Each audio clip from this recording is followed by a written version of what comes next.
And during the few moments that we have left, we want to have just an off-the-cuff chat between you and me, us. We want to talk right down to earth in a language that everybody here can easily understand. We all agree tonight, all of the speakers have agreed that America has a very serious problem. Not only does America have a very serious problem, but our people have a very serious problem. America's problem is us. We're her problem. The only reason she has a problem is she doesn't want us here. And every time you look at yourself, be you black, brown, red, or yellow, a so-called Negro, you represent a person who poses such a serious problem for America because you're not one. Once you face this as a fact, then you can start plotting a course that will make you appear intelligent instead of unintelligent. What you and I need to do is learn to forget our differences. When we come together, we don't come together as Baptists or Methodists. You don't catch hell because you're a Baptist, and you don't catch hell because you're a Methodist. You don't catch hell because you're a Methodist or a Baptist. You don't catch hell because you're a Democrat or a Republican. You don't catch hell because you're a Mason or an elk. And you sure don't catch hell because you're an American, because if you was an American, you wouldn't catch no hell. You catch hell because you're a black man. You catch hell, all of us catch hell for the same reason. So we are all black people, so-called Negroes, second-class citizens, ex-slaves. You are nothing but an ex-slave. You don't like to be told that. But what else are you? You are ex-slave. You didn't come here on the Mayflower. You came here in a slave ship, in chains, like a horse or a cow or a chicken. And you were brought here by the people who came here on the Mayflower. You were brought here by the so-called pilgrims or founding fathers. They were the ones who brought you here. We have a common enemy. We have this in common. We have a common oppressor, a common exploiter, and a common discriminator. So once we all realize that we have this common enemy, then we unite on the basis of what we have in common. And what we have foremost in common is that enemy, the white man. He's an enemy to all of us. I know some of you all think that some of them aren't enemies. Time will tell.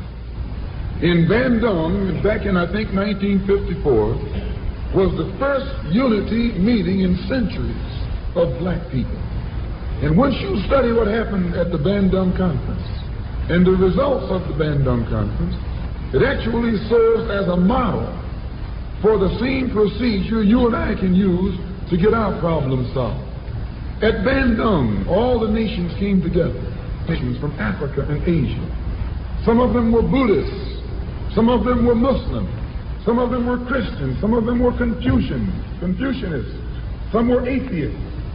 Despite their religious differences, they came together. Some were communists, some were socialists, some were capitalists. Despite their economic and political differences, they came together. All of them were black, brown, red, or yellow. The number one thing that was not allowed to attend the Bandung Conference was the white man. He couldn't come. Once they excluded the white man, they found that they could get together. Once they kept him out, everybody else fell right in and fell in line. This is the thing that you and I have to understand. And these people who came together didn't have nuclear weapons. They didn't have jet planes. They didn't have all of the heavy armaments that the white man has. But they had unity. They were able to submerge their little petty differences and agree on one thing. That though one African came from Kenya and was being colonized by the Englishmen, and another African came from the Congo and was being colonized by the Belgians, and another African came from Guinea and was being colonized by the French, and another came from Angola and was being colonized by the Portuguese. When they came to the Bandung Conference, they looked at the Portuguese, and at the Frenchman, and at the Englishman, and at the other Dutchman, and learned or realized that the one thing that all of them had in common, they were all from Europe. They were all Europeans, blonde, blue-eyed, and white-skinned. They began to recognize who their enemy was.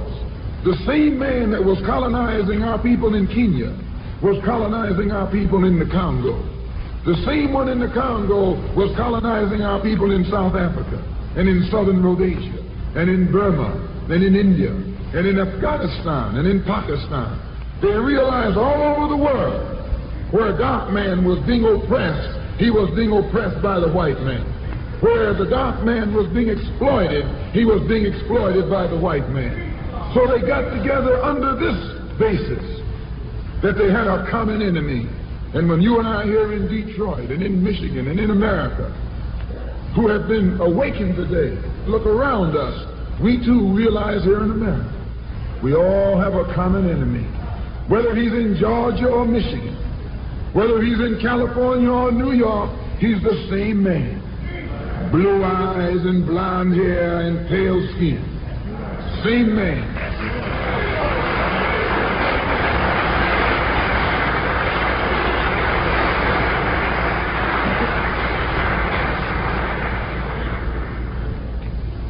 So what we have to do is what they did. They agreed to stop quarreling among themselves. Any little spat that they had, they'd settle it among themselves. Go into a huddle. Don't let the enemy know that you got a disagreement. Instead of us airing our differences in public, we have to realize we're all the same family. And when you have a family squabble, you don't get out on the sidewalk. If you do, everybody calls you uncouth, unrefined, uncivilized, savage. If you don't make it at home, you settle it at home. You get in the closet, argue it out behind closed doors. And then when you come out on the street, you pose a common front, a united front. And this is what we need to do in the community and in the city and in the state. We need to stop airing our differences in front of the white man. Put the white man out of our meeting, number one. And then sit down and talk shop with each other. That's all you got to do.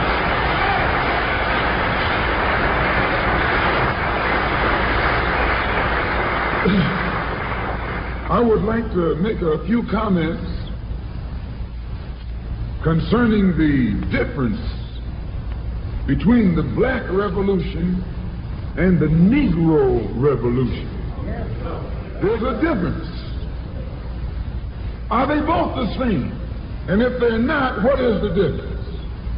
What is the difference between a Black Revolution and a Negro Revolution? First, what is a revolution? Sometimes I'm inclined to believe that many of our people are using this word revolution loosely, without taking careful consideration what this word actually means and what its historic characteristics are.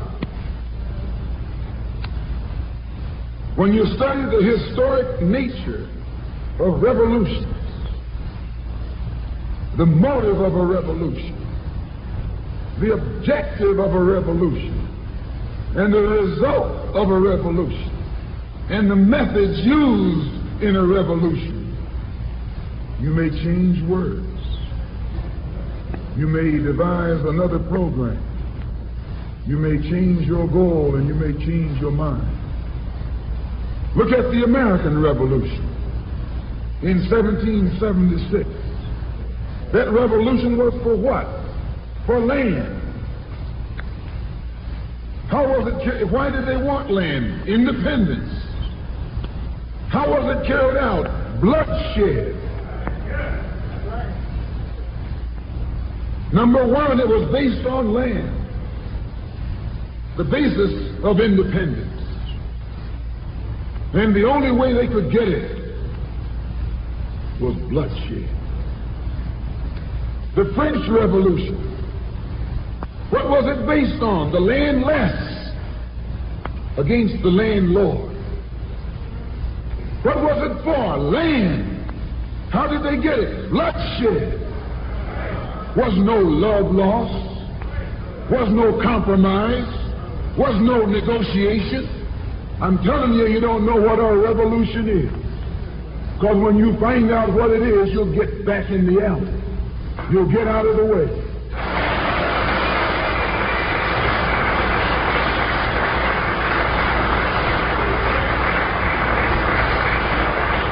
The moment, the Russian Revolution, what was it based on? Land. The landless against the landlord. How did they bring it about? Bloodshed.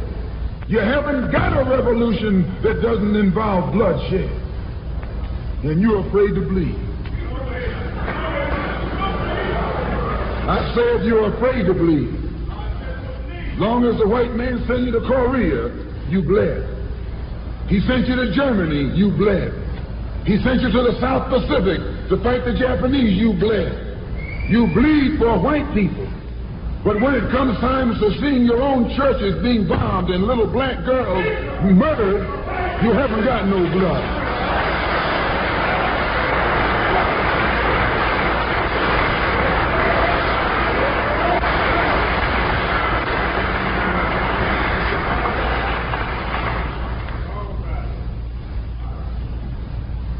You bleed when the white man says bleed. You bite when the white man says bite.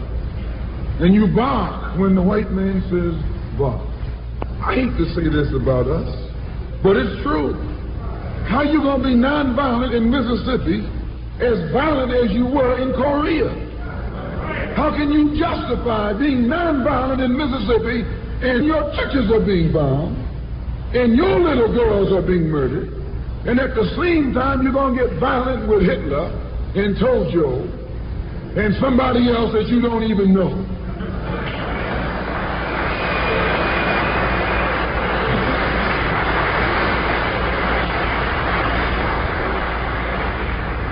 If violence is wrong in America, violence is wrong abroad.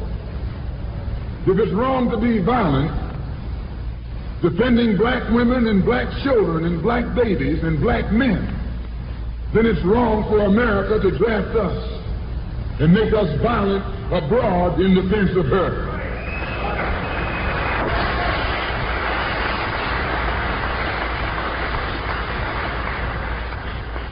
And if it is right for America to draft us and teach us how to be violent in defense of her, then it is right for you and me to do whatever is necessary to defend our own people right here in this country.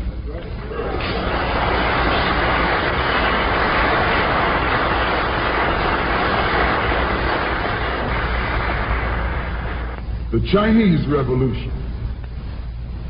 They wanted land. They threw the British out, along with the Uncle Tom's Chinese. Yeah, they did. They set a good example. When I was in prison, I read an article, and don't be shocked when I say I was in prison. You're still in prison.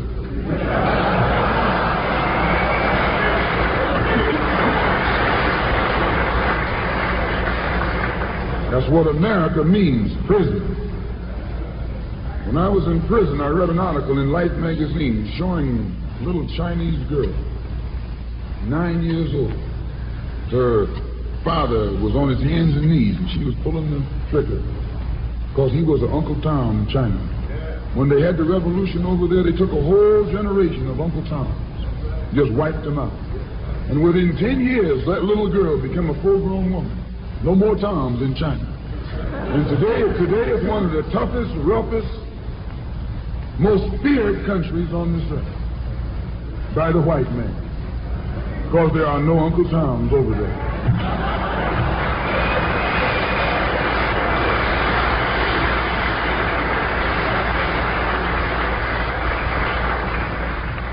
Of all our studies, history is best qualified to reward all research. And when you see that you got problems, all you have to do is examine the historic method used all over the world by others who had problems similar to yours. And once you see how they got theirs straight, then you know how you can get yours straight. Please. There's been a revolution, a black revolution going on in Africa. In Kenya, the Mau Mau were revolutionaries. They were the ones who made the word uhuru. They were the ones who brought it to the fore. The Mau Mau, they were revolutionaries. They believed in scorched earth. They knocked everything aside that got in their path. And their revolution also was based on land. A desire for land. In Algeria, the northern part of Africa, a revolution took place. The Algerians were revolutionists. They wanted land. France offered to let them be integrated into France. They told France to hell with France. They wanted some land, not some France.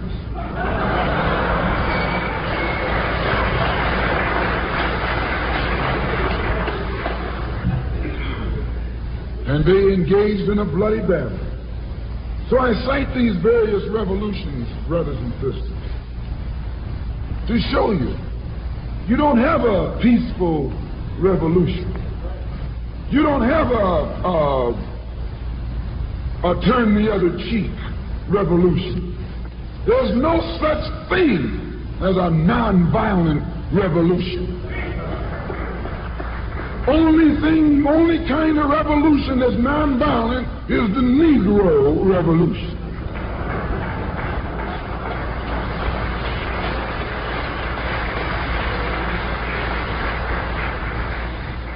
The only revolution based on loving your enemy is the Negro Revolution.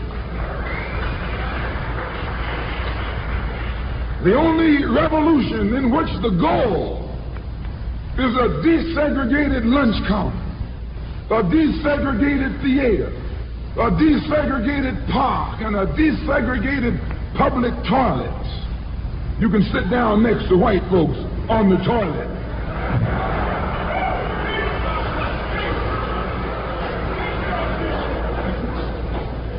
That's no revolution. Revolution is based on land.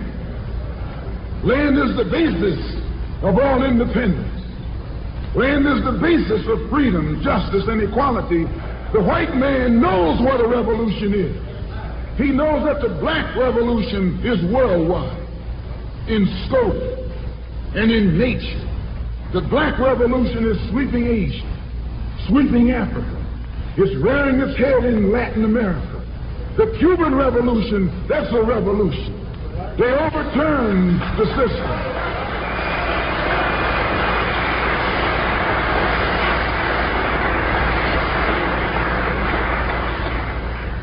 Revolution is in Asia. Revolution is in Africa. And the white man is screaming because he sees revolution in Latin America. How do you think he'll react to you when you learn what a real revolution is? You don't know what a revolution is. If you did, you wouldn't use that word. A revolution is bloody. Revolution is hostile. Revolution knows no compromise. Revolution overturns and destroys everything that gets in its way. And you sitting around here like a knot on the wall saying, I'm going to love these folks no matter how much they hate me. No, you need a revolution.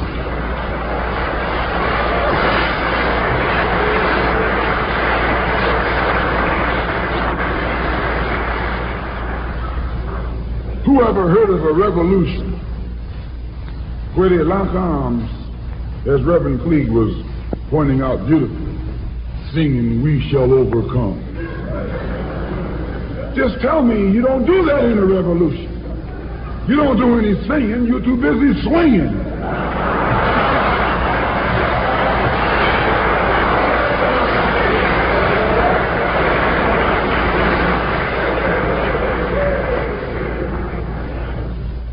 based on land. A revolutionary wants land so he can set up his own nation, an independent nation. These Negroes aren't asking for no nation. They're trying to crawl back on the plantation.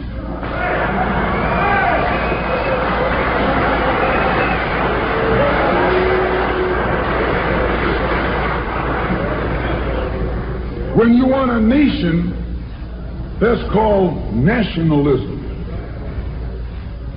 When the white man became involved in a revolution in this country against England, what was it for? He wanted this land so he could set up another white nation. That's white nationalism. The American Revolution was white nationalism. The French Revolution was white nationalism. The Russian Revolution, too, yes, it was white nationalism. You don't think so? Why you think Khrushchev and Mao can't get their heads together?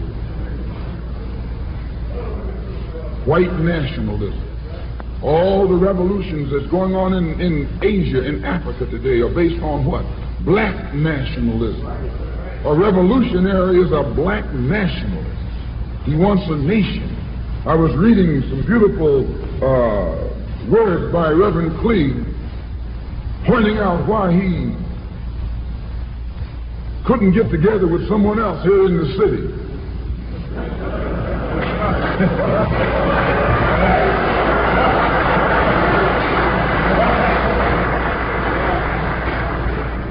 Because all of them were afraid of being identified with black nationalism.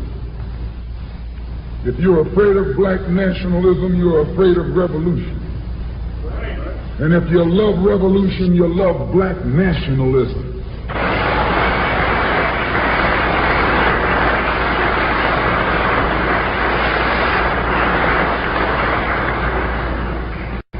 To understand this, you have to go back to what young brother here referred to as the house Negro and the field Negro, back during slavery. There was two kinds of slaves. There was the house Negro and the field Negro. The house Negro, they lived in the house with master. They dressed pretty good. They ate good because they ate his food, what he left. They lived in the attic or the basement, but still they lived near their master. And they loved their master more than the master loved himself. They would give their life to save their master's house quicker than the master would. The house Negro, if the master said, we got a good house here, the house Negro say, yeah, we got a good house here. Whenever the master said we, he said we. That's how you can tell a house Negro. If the master's house caught on fire, the house Negro would fight harder to put the blaze out than the master would. If the master got sick, the house Negro would say, what's the matter, boss? We sick. We sick.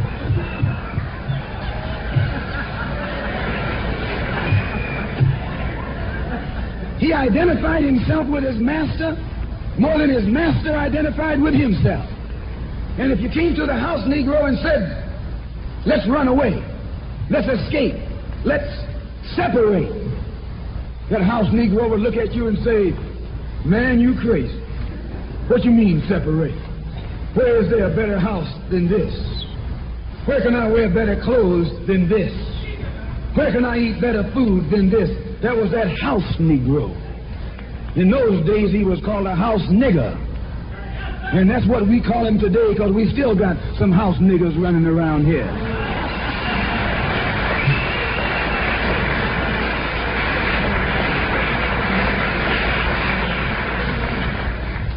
This modern house Negro loves his master.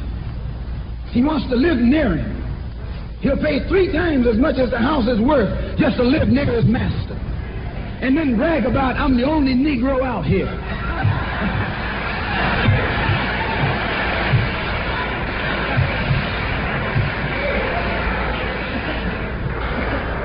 I'm the only one on my job. I'm the only one in this school. You're nothing but a house Negro. And if someone come to you right now and say, let's separate, you say the same thing that the house Negro said on the plantation. What you mean separate? From America? This good white man? Where you gonna get a better job than you get here? I mean, this is what you say. I ain't left nothing in Africa. That's what you say. Why, you left your mind in Africa.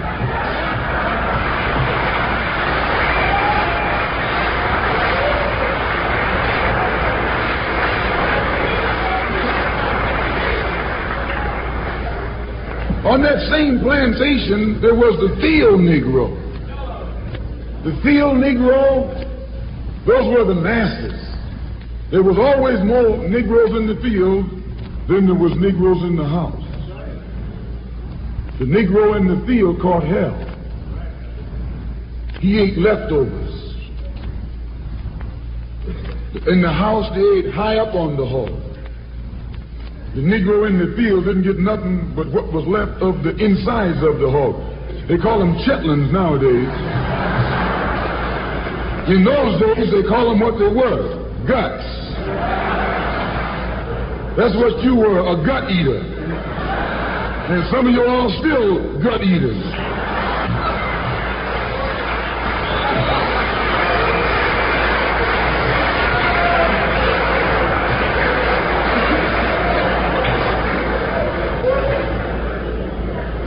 The field Negro was beaten from morning till night.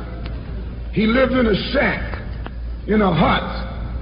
He wore cast-off clothes. And he hated his master. I say he hated his master. He was intelligent. That house Negro loved his master. But that field Negro, remember, they were in the majority. And they hated the master. When the house caught on fire, he didn't try and put it out. That field Negro prayed for a wind. Please. When the master got sick, the field Negro prayed that he died. If someone come to the field Negro and said, let's separate, let's run, he didn't say, where are we going? He said, any place is better than here.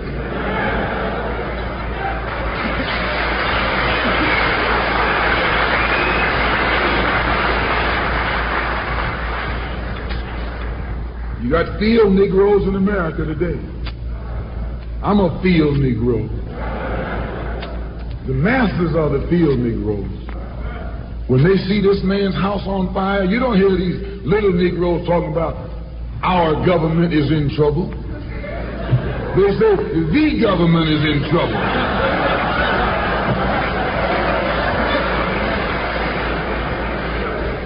Imagine a Negro.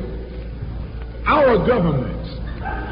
I even heard one say, our astronauts.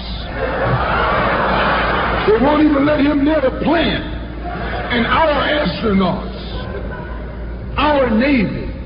That's a Negro that's out of his mind. That's a Negro that's out of his mind. Just as the slave master in that day used Tom, the house Negro, to keep the field Negroes in check. The same old slave master today has Negroes who are nothing but modern Uncle Toms, 20th century Uncle Toms, to keep you and me in check, keep us under control, keep us passive and peaceful and nonviolent. That's Tom making you nonviolent. It's like when you go to the dentist and the man is going to take your tooth. You're going to fight him when he starts pulling. So they squirt some stuff in your jaw called Novocaine to make you think they're not doing anything to you. So you sit there, and because you got all that Novocaine in your jaw, you suffer peacefully.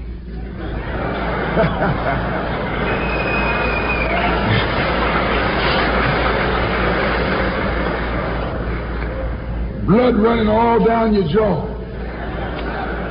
And you don't know what's happening. Because someone has taught you to suffer peacefully. The white man do the same thing to you in the street. when he want to put knots on your head and take advantage of you and don't have to be afraid of you fighting back, to keep you from fighting back, he get these old religious Uncle Toms to teach you and me. They're just like Novocaine, suffer peacefully. Don't stop suffering, just suffer peacefully.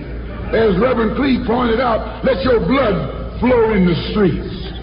This is a shame. And you know, he's a Christian preacher. If it's a shame to him, you know what it is to me.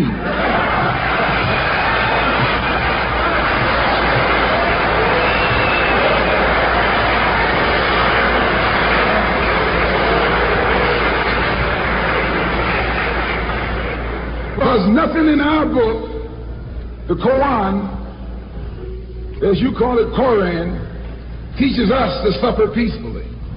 Our religion teaches us to be intelligent, be peaceful, be courteous, obey the law, respect everyone. But if someone puts his hand on you, send them to the cemetery.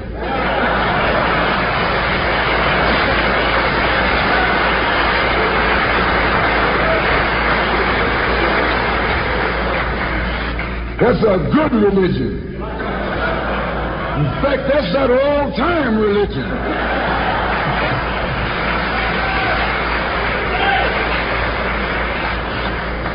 That's the one that Ma and Pa used to talk about. An eye for an eye, and a tooth for a tooth, and a head for a head, and a life for a life. That's a good religion. And then anybody, no one resents that kind of religion being taught but a wolf who intends to make you his meal. This is the way it is with the white man in America. He's a wolf, and you a sheep. Anytime a shepherd, a pastor, teach you and me not to run from the white man, and at the same time teachers don't fight the white man, he's a traitor to you and me. Don't lay down our life all by itself. No. Preserve your life. It's the best thing you got. And if you got to give it up, let it be even Stephen.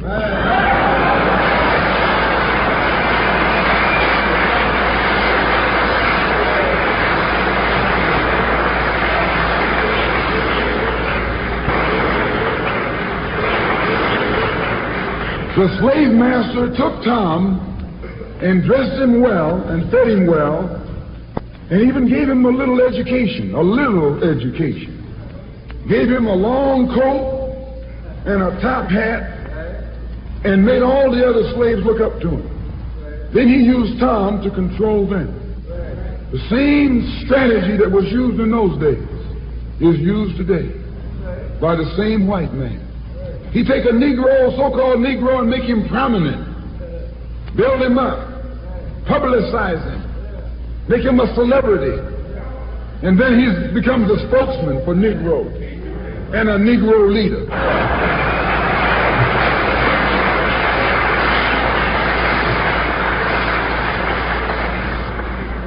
I would like to just mention one thing else quickly, and that is the method that the white man uses, how the white man uses these big guns or Negro leaders against the black revolution. They're not a part of the black revolution. They're used against the black revolution. When Martin Luther King failed to desegregate Albany, Georgia, the civil rights struggle in America reached its low point. King became bankrupt almost as a leader. Plus, even financially, the Southern Christian Leadership Conference was in financial trouble, plus it was in trouble, period, with the people when they failed to desegregate Albany, Georgia. Other Negro civil rights leaders of so-called national stature became fallen idols. As they became fallen idols, began to lose their prestige and influence, local Negro leaders began to stir up the masses. In Cambridge, Maryland, Gloria Richardson. In Danville, Virginia, and other parts of the country, local leaders begin to stir up our people at the grassroots level. This was never done by these Negroes whom you recognize of national stature. They controlled you, but they never incited you or excited you. They controlled you. They contained you. They kept you on the plantation. As soon as King failed in Birmingham, Negroes took to the streets. King got out and went out to California to a big rally and raised about, I don't know how many thousands of dollars. Come to Detroit and had a march and raised some more thousands of dollars.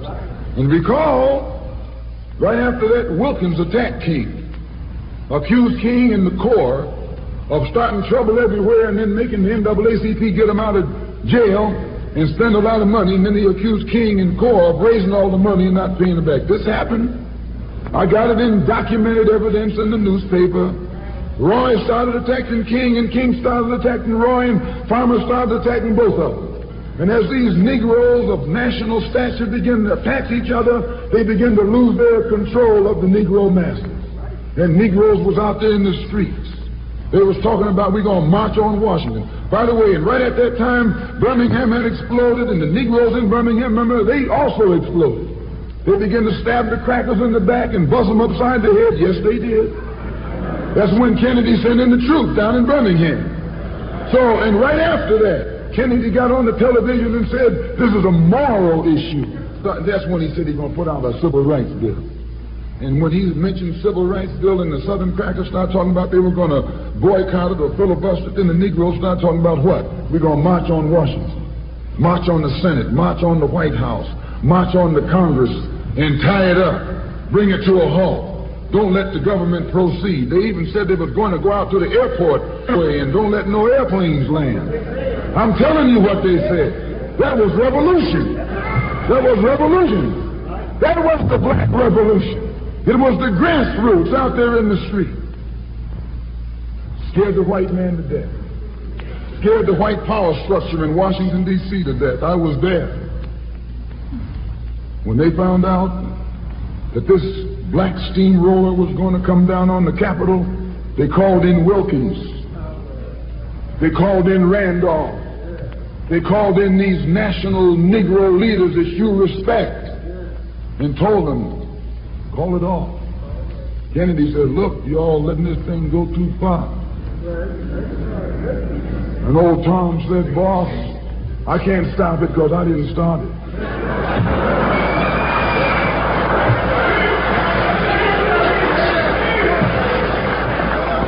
I'm telling you what they said. They said, I'm not even in it, much less at the head of it.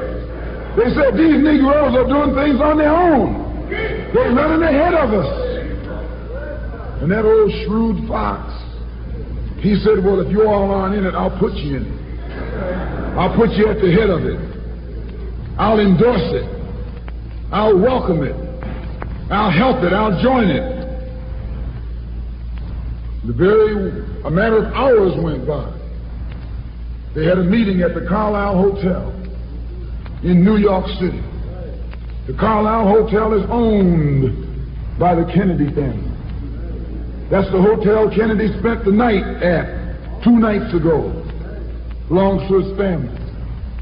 On their own. They're running ahead of us. And that old shrewd fox, he said, well, if you all aren't in it, I'll put you in it. I'll put you at the head of it. I'll endorse it. I'll welcome it. I'll help it. I'll join it. A matter of hours went by. They had a meeting at the Carlisle Hotel in New York City. The Carlisle Hotel is owned by the Kennedy family. That's the hotel Kennedy spent the night at 2 nights ago. Belongs to his family. A philanthropic society headed by a white man named Stephen Currier called all the top civil rights leaders together at the Carlisle Hotel and told them that by you all fighting each other, you're destroying the civil rights movement. And since you're fighting over money from white liberals, let us set up what's known as the Council for United Civil Rights Leadership. Let's form this council, and all the civil rights organizations will belong to it. And we'll use it for fundraising purposes. Let me show you how tricky the white man is. And as soon as they got it formed, they elected Whitney Young as the chairman. And who you think became the co-chairman? Stephen Currier, the white man. A millionaire. Powell was talking about it down at the Cobo today. This is what he was talking about. Powell knows it happened. Randolph knows it happened. Wilkins knows it happened. King knows it happened. Every one of that so-called Big Six, they know what happened. Once they formed it, with the white man over it, he promised them and gave them $800,000 to split up between the Big Six, and told them that after the march was over, they'd give them $700,000 more. $1.5 million split up between leaders that you've been following, going to jail for, crying crocodile tears for, and they've nothing but Frank James and Jesse James and brothers.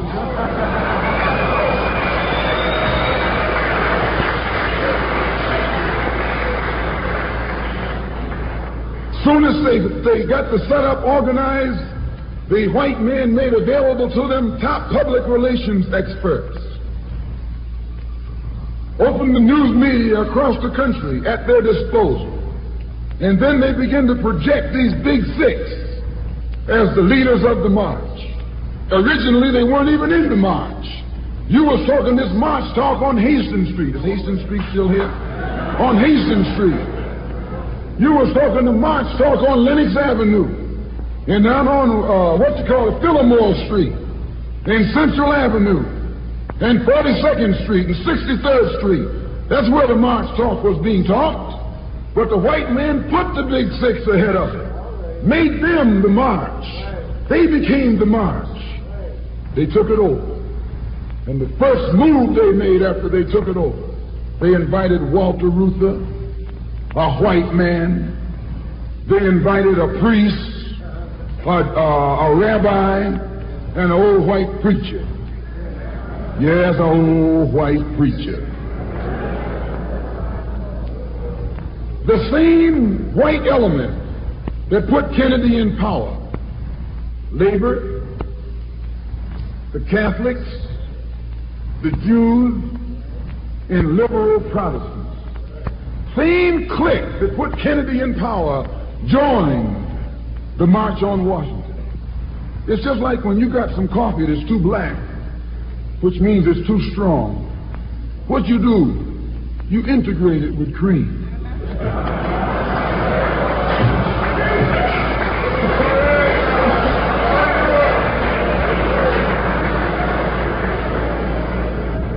You make it weak.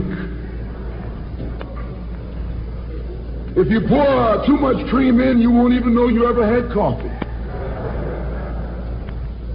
It used to be hot, it becomes cool. It used to be strong, it becomes weak. It used to wake you up, now it'll put you to sleep.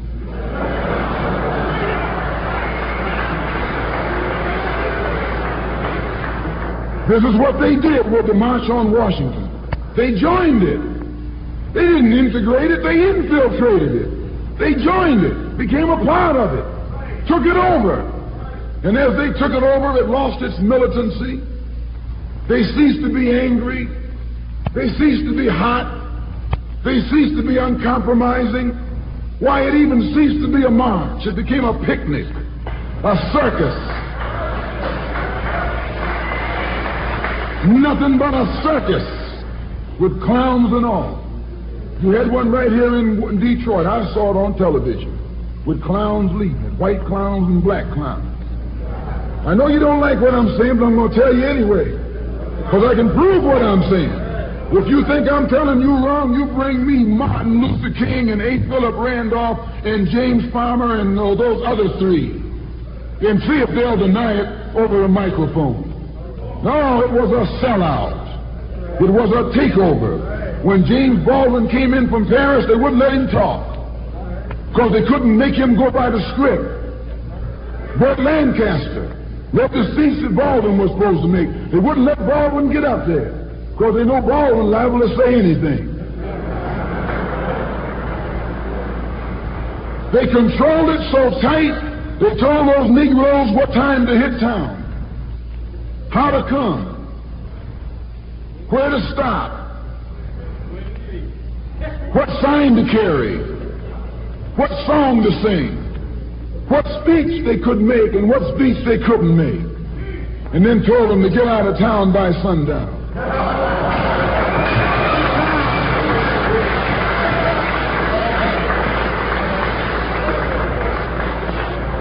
And every one of those Toms were out of town by sundown. Now, I know you don't like my saying this, but I can back it up. It was a circus, a performance that beat anything Hollywood could ever do. The performance of the year. Ruther and those other three devils should get a Academy Award for the best actors because they acted like they really loved Negroes and fooled a whole lot of Negroes. And the 6 Negro leaders should get an award, too, for the best supporting cast.